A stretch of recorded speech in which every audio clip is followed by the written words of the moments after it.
আমাদের নবীর জন্মের 1000 বছর পূর্বেও আশিকে রাসূল ছিল। বলেন আল্লাহু আকবার। আমাদের নবীর জন্মের 1000 বছর পূর্বেও আমার নবী তাওরাত কিতাবে শুইনা, সাবুর কিতাবে শুইনা আমার নবীর প্রতি ঈমান আনছিল। আমার নবীর প্রতি কি আনছিল? ঈমান আনছিল। আমাদের নবীর জন্মের 1000 বছর পূর্বে ইয়ামানের বাদশা আবু কার আসওয়াদ ইবনে হাসান, আবু কার আসওয়াদ ইবনে হাসান ইতিহাসের কিতাবে তার আরবো একটা নাম পাওয়া যায়। তার আরবো একটা কি নাম পাওয়া যায়, তবে প্রসিদ্ধ ছিল শাহে তুব্বা, তুব্বা বাদশা। তুব্বা বাদশা বলে সকলে চিনে। এই শাহে তুব্বা তখনকার সময় ইয়ামান খুব শক্তিশালী দেশ ছিল। বর্তমান যেরকম আমেরিকা যেরকম শক্তিশালী দেশ না, যে দেশে আক্রমণ করতে চাই আক্রমণ শুরু করে দেয়, ঠিক কিনা? শাহে তুব্বা ইয়ামানের বাদশাহ ছিল। তিনি একবার চিন্তা করলেন দিগ্বিজয় বের হবে, পৃথিবীর বিভিন্ন দেশে ভ্রমণ করবেন, বিভিন্ন দেশ ভ্রমণ করবেন, যে দেশ তার পছন্দ হয় ওই দেশ তিনি বিজয় লাভ করবেন। এই জন্য তিনি 30,000 ঘুড়সওয়ারি সৈন্য নিয়েছেন। 30,000 ঘুড়সওয়ারি সৈন্য। তখন ঘুড়সওয়ারি সৈন্যর দাম ছিল, এখন পাইলট যারা চালাইতে পারে, তখন মনে করেন ঘুড়সওয়ারি যারা ঘোড়া চালাইতে পারত এরা অনেক দামি ছিল। 30,000 ঘুড়সওয়ারি সৈন্য এবং তাওরাতের 40,000 আলেম। কত আলেম?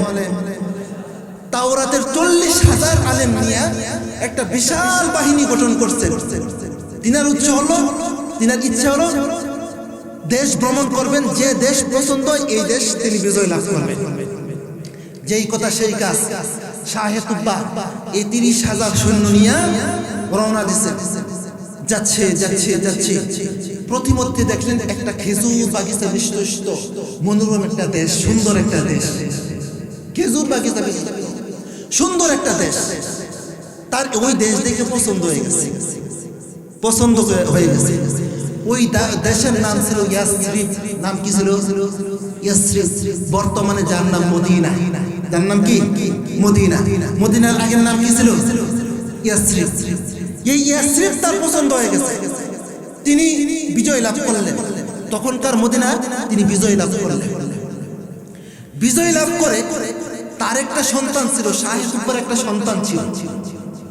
তার সন্তানকে তখনকার মদিনার শাসনকর্তা নিযুক্ত করে তিনি ইরাক এবং সিরিয়ার দিকে চলে গেছে। কিছুদিন পর মদিনার কিছু মানুষ শাহে তুব্বার ওই যে সন্তান যাকে মদিনার শাসনকর্তা নিযুক্ত করে গেছেন তারে হত্যা করছে। হত্যা করার পর যখন শাহে তুব্বা শুনলো যে আমার সন্তানকে হত্যা করছে, এই কথা শোনার সাথে সাথে তিনি বিশাল বাহিনী নিয়ে ওই যে আগের যে বাহিনী, এই বাহিনী নিয়ে আবার মদিনাতে চলে আসে। আয়েশা প্রতিজ্ঞা করলেন আমি মদিনাকে ধ্বংস করব। কাকে ধ্বংস করব? মদিনাকে ধ্বংস করব, আমার ছেলের প্রতিশোধ নিব। মোহতারাম যেই কথা সেই কাজ। সকাল থেকে যুদ্ধ শুরু হলো, সন্ধ্যা পর্যন্ত যুদ্ধ করলেন। সন্ধ্যা পর্যন্ত অনেক যুদ্ধ হলো, অনেক মানুষ নিহত আহত হইল। সন্ধ্যার পর একটা আশ্চর্য ধরনের ঘটনা ঘটল। কখন? সন্ধ্যার পর। কি?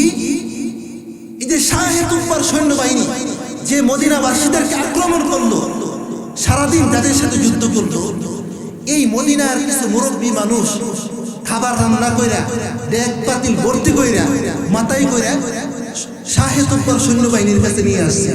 আয়েশা বলতেছে এই যে খাবারগুলো আপনারা খেয়ে নেন, আপনারা এই খাবারগুলো কি খেয়ে নেন। কাদের সাথে যুদ্ধ করলো? মদিনাবাসীর সাথে। নাকি এই মদিনাবাসী রাতের বেলা খাবার খাওয়াইছে। শাহে তুব্বা দেখে আশ্চর্য হয়ে গেল। একদিন, 2 দিন, 3 দিন, সপ্তাহখানিক দেখছে যে প্রত্যেক দিন যে মদিনাকে আমরা ধ্বংস করব, যে মদিনার মানুষকে আমরা হত্যা করব, নিহত করব, ওই মদিনার মানুষ আমাদেরকে খাবার খাওয়ায় কেন? তিনি মদিনার কিছু বয়োবৃদ্ধ মানুষকে ডাক দিলেন, তাদেরকে বললেন ও মিয়া, বুঝলাম না, আমরা তোমাদেরকে ধ্বংস করতেছি, তোমাদেরকে নিহত করতেছি, হত্যা করতেছি, তোমরা আমাদেরকে রাতের বেলা খাবার খাওয়াও কেন? মদিনার তখন বৃদ্ধ মানুষেরা তখন বলতে লাগলো, ও বাদশাহ, আমরা হইলাম ইব্রাহিম আলাইহিস সালামের বংশধর, আমরা ইব্রাহিম আলাইহিস সালামের বংশের মানুষ। আমাদের নবী ছিলেন ইব্রাহিম আলাইহিস সালাম। আমাদের নবীর একটা আদত ছিল, অভ্যাস ছিল, তিনি মেহমানদারি খুব বেশি পছন্দ করতেন। মেহমানদারি, তিনি দস্তরখানে মেহমান ছাড়া বসতে চাইতেন না। এই জন্য আমরাও মেহমানদারি খুব বেশি পছন্দ করি। ও শাহে দুব্বা, আপনারা আমাদেরকে ধ্বংস করার জন্য আসছেন, আপনারা আমাদের সাথে যুদ্ধ করছেন, তারপরেও তো আপনারা আমাদের মেহমান, এই জন্য আমরা আপনাদেরকে মেহমানদারি করি। বলেন আল্লাহু আকবার। শাহে দুব্বার চোখ দিয়ে চরচর করে পানি বের হচ্ছে আর বলতেছে, আরে ভাই, আমি তো কত দেশ ভ্রমণ করলাম, কত মানুষ দেখলাম, তবে মদিনার মতন এত সুন্দর চরিত্রবান মানুষ আমি তো আর দেখি নাই। মদিনার মানুষ তো খুব ভালো মানুষ, এমন সুন্দর মানুষ, না না না, এমন সুন্দর চরিত্র মানুষের সাথে যুদ্ধ করা যায় না। শাহে দুব্বা বললেন, তাদের খাবার খামো, রাতের বেলা যাদের খাবার খামো, দিনের বেলা তাদের সাথে যুদ্ধ করবো, এমন নিমুখ হারামি আমি হতে পারবো না। শাহে দুব্বা যুদ্ধ বন্ধ করে দিলেন। বলেন আল্লাহু আকবার। শাহে দুব্বা যুদ্ধ বন্ধ করে দিলেন। এখান থেকে শিক্ষা হলো, দেখছেন, আপনি যদি কোনো আপনার শত্রুকে বন্ধু বানাইতে চান, আপনি যদি আপনার শত্রুকে আপনার করার আনতে চান, তাহলে মেহমানদারি করেন। কি দাঁড়ি? মেহমানদারি করেন। দেখবেন আপনার শত্রুকে যদি আপনি খাওয়ান, কিছু মেহমানদারি করে, দেখবেন আপনার শত্রু কি আপনার বন্ধু হয়ে যাবে। মোহতারাম হাজরিন, শাহে দুব্বা ঘোষণা দিল, না না, মদিনাবাসীর সাথে আর কি করবো না, যুদ্ধ করবো না, কালকেই আমি চলে যাব, কালকে কি আমি চলে যাব। শাহে দুব্বা যদি চলে যাবে, সকালবেলা আরেকটা আশ্চর্য ধরনের ঘটনা দেখতে পাই। কি আশ্চর্য? শাহে দুব্বার সাথে তাওরাতের কয় হাজার আলেম ছিল? 40,000, 40,000, ঠিক কিনা? এই 40,000 আলেম মদিনার কিছু ছাল, মদিনার কিছু কঙ্কর, মদিনার কিছু মাটি, এইগুলো সংগ্রহ করে ব্যাগের ভিতরে ভরতেছে। কোথায় ভরতেছে? ব্যাগের ভিতরে ভরতেছে। এই দৃশ্য দেখা শাহে দুব্বা তাওরাতের আলেমদেরকে বলতেছে, ও তাওরাতের আলেমরা, মদিনার কি মাটির বৈশিষ্ট্য, মদিনার খেজুর গাছের ছালের কি বৈশিষ্ট্য যে এইগুলো তোমরা ব্যাগের ভিতরে বইরা নিয়ে যাইতেছ? তখন তাওরাতের আলিমরা তখন বলতে লাগলেন, ও বাদশাহ, আপনি তো জানেন আমরা তাওরাত কিতাবের হাফেজ।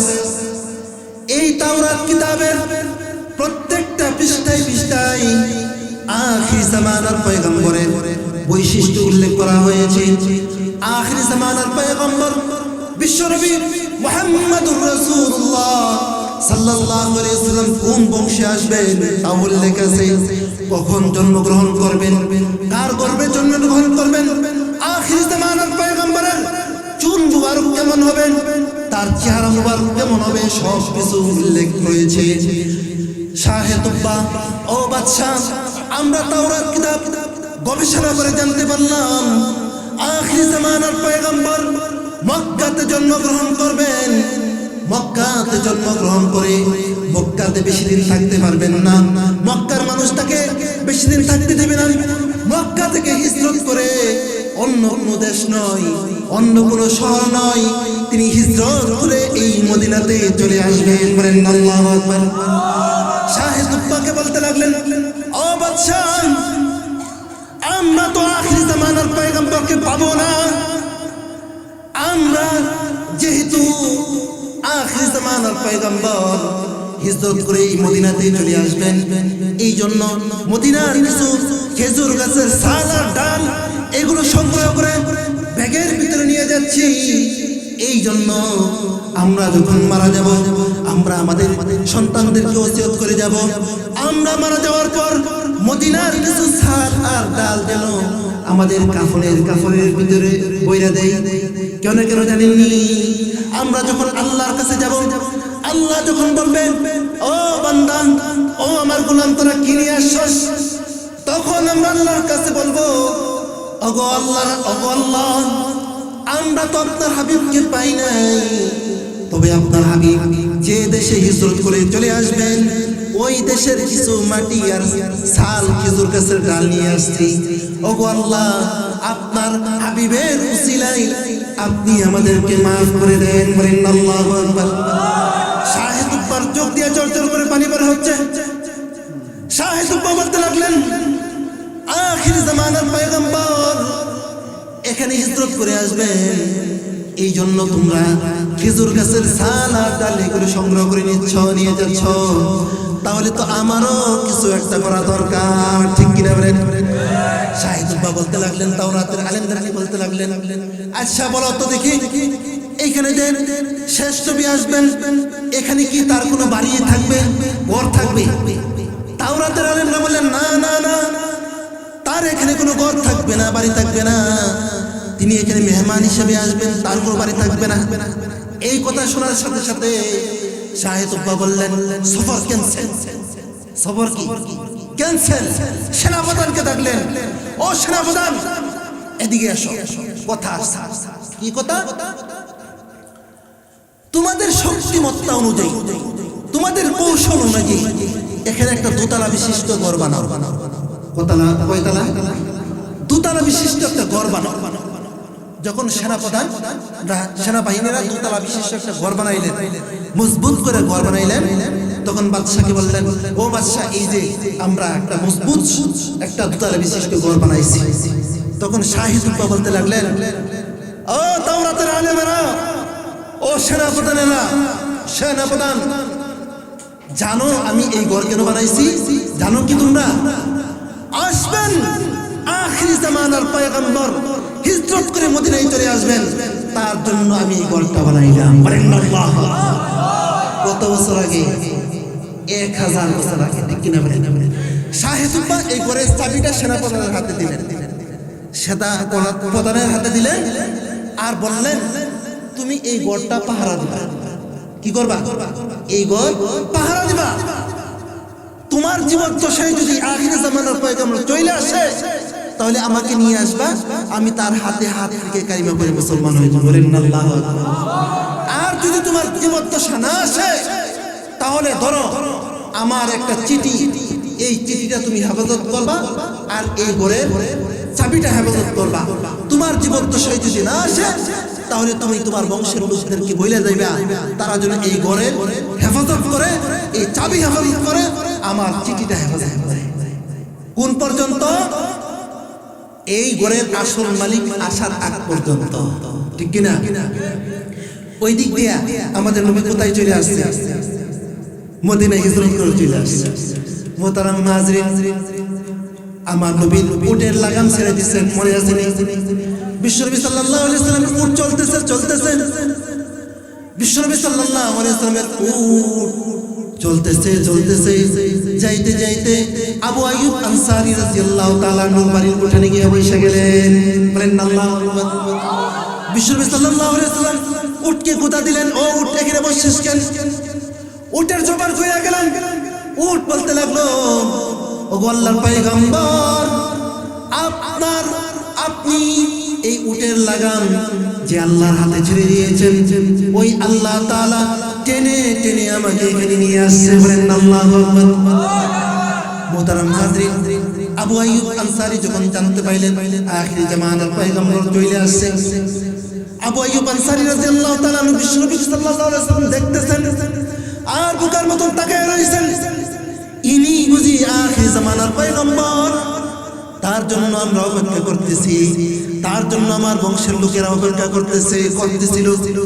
মুহতারাম হাজরিন, আবু আইয়ুব আনসারী রাদিয়াল্লাহু তাআলা ঘরের ভিতরে গেলেন, চাবিটা আনলেন আর চিঠিটা নিয়ে আসলেন। চাবিটা আইনা বিশ্বনবী সাল্লাল্লাহু আলাইহি ওয়াসাল্লামের হাতে দিলেন। বিশ্বনবী সাল্লাল্লাহু আলাইহি ওয়াসাল্লামের হাতে চাবি দিয়ে বললেন, এই যে এইটা আপনার ঘর, আপনি এই ঘরের মালিক। বিশ্বনবী সাল্লাল্লাহু আলাইহি ওয়াসাল্লাম বলতে লাগলেন, আরে মিয়া, আমি তো এখানে আসছি মেহমান হিসাবে, আমি এই ঘরের মালিক হব কেমনে? আমি তো এই ঘরের মালিক নই। তখন আবু আইয়ুব আনসারী রাদিয়াল্লাহু তাআলা আনহু বললেন, এই যে চিঠিটা নেন, এই চিঠিটা পড়লে আপনি বুঝতে পারবেন এই ঘরটা কার। এই চিঠির মধ্যে লেখা আছে, শাহিদতু আলা আহমদ আন্নাহু রাসূলুম মিনাল্লাহি বারিন নাসামি লাউ মুদ্দা উমরি ইলা উমরিহি লাকুনতু ওয়াজিরান লাহু ওয়া বানা আম্মি। এই চিঠির সারমর্ম হলো, অনেক লম্বা চিঠি। এই চিঠির সারমর্ম হলো, শাহে তুব্বা অথর্ব অযোগ্য শাহে তুব্বার পক্ষ থেকে আখিরি জামানা পয়গম্বর বিশ্বনবী সাল্লাল্লাহু আলাইহি ওয়াসাল্লামের প্রতি শাহে তুব্বা বলতে লাগলেন, ওগো পয়গম্বর, আমি আপনার ব্যাপারে এমন সাক্ষ্য দিচ্ছি, আপনি হলেন ওই আল্লাহ তাআলার রাসূল, যে আল্লাহ তাআলা সমস্ত মাখলুককে সৃষ্টি করেছেন। আমি আপনার ব্যাপারে সাক্ষ্য দিচ্ছি, আমি যদি আপনার জামানা পাইতাম, আমি আপনার হাতে হাত রেখে কালিমা পড়ে মুসলমান হয়ে যাইতাম, আমি আপনার উজির হয়ে যাইতাম, আমি আপনার ডানে থাকতাম, বামে থাকতাম, আমি আপনার উজির হয়ে আপনাকে পাহারা দিতাম। ওগো পয়গম্বর, আমি তাওরাতের আলেমদের মুখ থেকে শুনেছি আপনি মদিনায় হিজরত করে আসবেন, আপনি ঘর হারা হবেন, আপনি বাড়ি হারা হবেন, আপনার বংশের লোকেরা আপনাকে তাড়িয়ে দেবে, আপনি কোথায় থাকবেন, আপনি কোন জায়গায় থাকবেন। এই জন্য আমি তাওরাতের আলেমদের মুখ থেকে শোনার পর আমি আপনার জন্য এই দোতলা বিশিষ্ট ঘরটা তৈরি করলাম। ওগো পয়গম্বর, আপনি আমার ঘরটা হাদিয়া হিসেবে কবুল করবেন। ওগো পয়গম্বর, আপনি আমাকে আপনার একজন নগণ্য বান্দা হিসেবে কবুল করে নেবেন। বলেন আল্লাহু আকবার। শাহে তুব্বা বলতে লাগলেন, ওগো পয়গম্বর, শুধু তাই নয়, হ্যাঁ, আমাকে হাসরের ময়দানে আপনি সুপারিশ করে জান্নাতে নিয়ে যাবেন। বলেন আল্লাহু আকবার। দেখেন আমার নবীর আশিক রাসূল কেমন ছিল। আমার নবীর জন্মে 1000 বছর পূর্বে আশিক রাসূল জন, তারা আমার নবীকে কি পরিমাণ মহব্বত ভালোবাসা বাসত। আমাদের তো সেই পরিমাণ মহব্বত ভালোবাসা আছে? আছে নাই? তো সেই পরিমাণ মহব্বত ভালোবাসা যদি থাকতো, তাহলে প্রত্যেকটা সুন্নত আমার মাঝে থাকতো। ঠিক কিনা? প্রত্যেকটা সুন্নত আমার মাঝে থাকতো। তারা আমার নবীকে না দেখে কি পরিমাণ মহব্বত করতো, ভালোবাসতো। আজকে তো সেই ভালোবাসা আমার মহব্বত নাই। মুখে মুখে আশিক রাসূল, কিন্তু কাজে কর্মে আশিক রাসূল না। ঠিক কিনা? কাজে কর্মে যদি আশিক রাসূল হইতাম, তাহলে প্রত্যেকটা সুন্নত আমার মাঝে থাকতো। ঠিক কিনা?